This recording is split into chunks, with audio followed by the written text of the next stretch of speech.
Okay, good morning, teachers. For our next video, I'm going to demonstrate on how you can add your students into the class roster of your subjects in your TUMCSI LMS portal.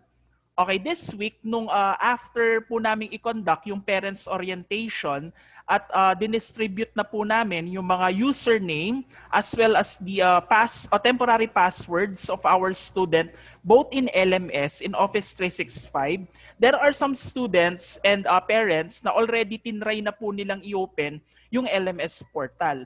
And some of them are saying na bakit wala daw subject na nag-appear dun sa kanilang LMS account. Now, the reason behind that is because si teacher is hindi pa ina-add yung student dun sa kanilang klase. Now, ang kailangan lang po natin gawin is we just need to add the students into their respective classes para mag-appear po siya dun po sa account ng ating student.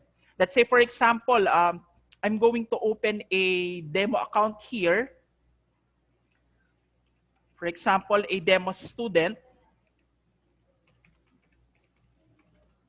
that is newly enrolled in TUMCSI. Na kung newly enrolled sa LMS at sa Office 365, ang isang student, ang makikita nyo po sa kanyang LMS account is you are not currently enrolled in any classes. Just like what I mentioned, the reason behind this is because hindi pa siya na-add sa class roster ni teacher. I'm just going to log out and then log in do sa aking teacher account. And then I'm going to give you a demonstration on how to add your student. Now, before you do this, make sure that you are already holding your official class list dun po sa lahat ng subjects na i-handled nyo for this school year. Just a quick disclaimer, just like what I mentioned before, this is not the standard way of adding student. If you're going to research online, marami kayong makikitang mga ways on how to add student through their ELMS as long as yung LMS na yun is ginawa ni Mio. This is just the way on how I add my student. I usually add them one by one so that I can have a verification if that student really belongs do sa klase ko at mafi-filter ko siya ng gusto. Let's say, for example, I'm going to enroll that student sa aking klase na Philippine Trivias. Now, when I open Philippine Trivias, if you will notice here, on the right side, meron ditong toolbox.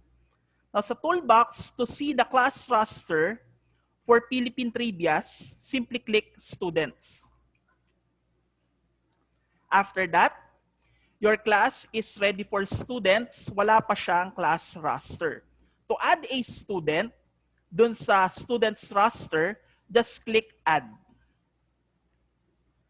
And then once na nag-appear yung Enroll Student menu, just click People Picker. After that, when the select users appear, under sa name, just type the first name or the last name of the student. Let's say, for example, I want to add Patrick Manawis. I'm just going to click Patrick. Ayan. And then, mag-a-appear siya rito sa search engine. I'm just going to check the checkbox Patrick and then click the add button or the arrow going to the right here. And then, let's say, for example, I'm going to add another student with the name James. Ayan. Let's say, for example, James Manawis belongs to my Philippine Trivia class. I'm just going to check James Manawis and then add. Let's say, for example, for my last student for this class, I want to add John Manawis. Okay, I'm going to choose John. Then add the student. And then after that, if yung aking student roster is already complete, I can simply click the check all or highlight all and then click add. Now, for the purpose of this demonstration, I'm just going to add just 3 students. Pero pagdating doon po sa klase nyo, it depends on the total population of your class. Maybe you have 15, 20, or 30 students. It depends on your class kung ganong kalaki yung size niya. Now, for the sake of this demonstration, I'm just going to add just 3 students do sa klase or the subject na Philippine Trivias. Now, when I'm ready to add this 3 students, I'm just going to click the add button. And then, they are now part of the subject Philippine Trivias.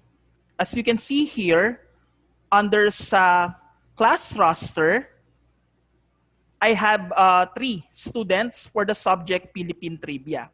If I'm going to visit the gradebook or the progression of the class, okay, there you have it.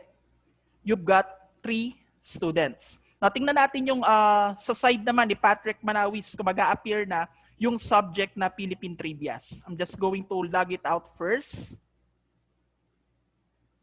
And then log in sa account ng ating demo student.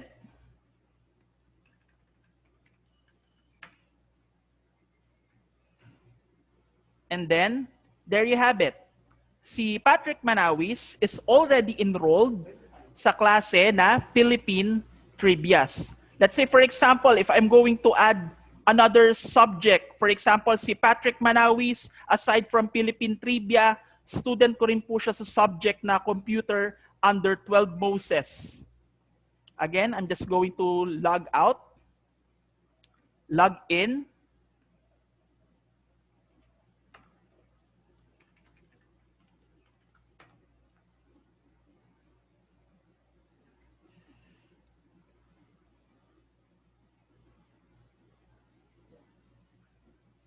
okay, wala pala akong subject na 12 Moses. I'm just going to add Patrick Manawis here on the subject E-Tech-ICT grade 12 for the section 12 NOAA. I'm just going to click 12 NOAA and then click students. After clicking students, just like what we did earlier, I'm just going to click the add button, people picker, and then I'm just going to add Patrick Manawis.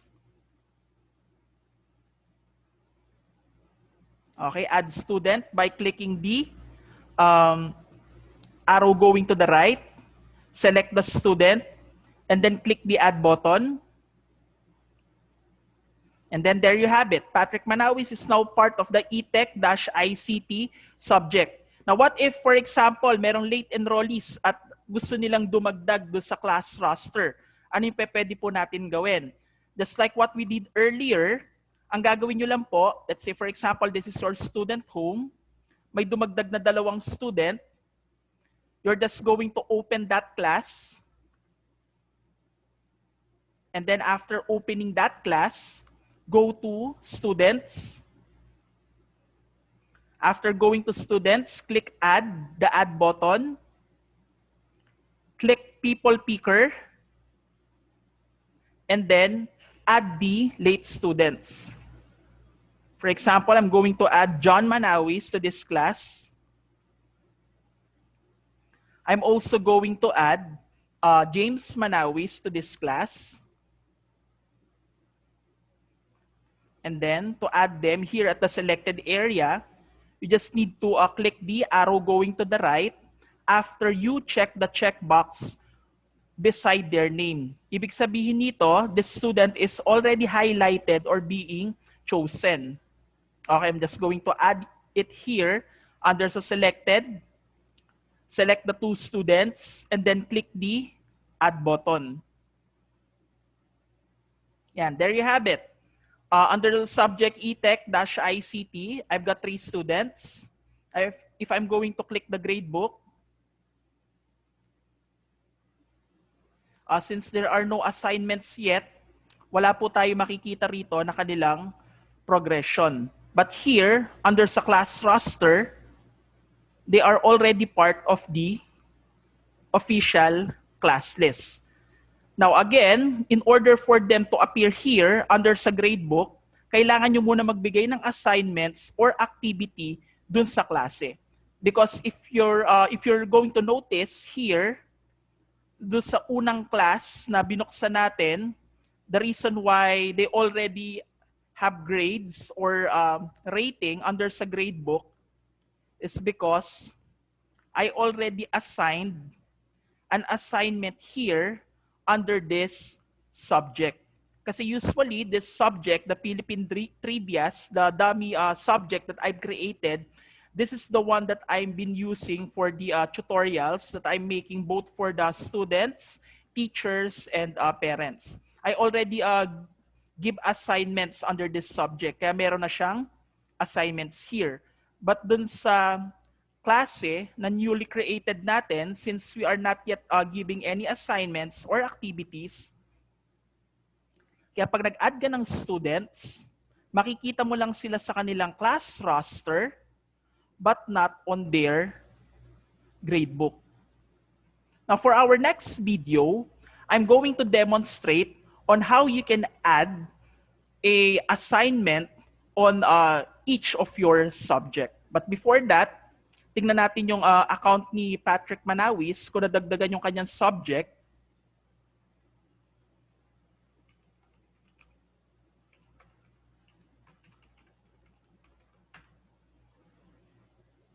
Yan.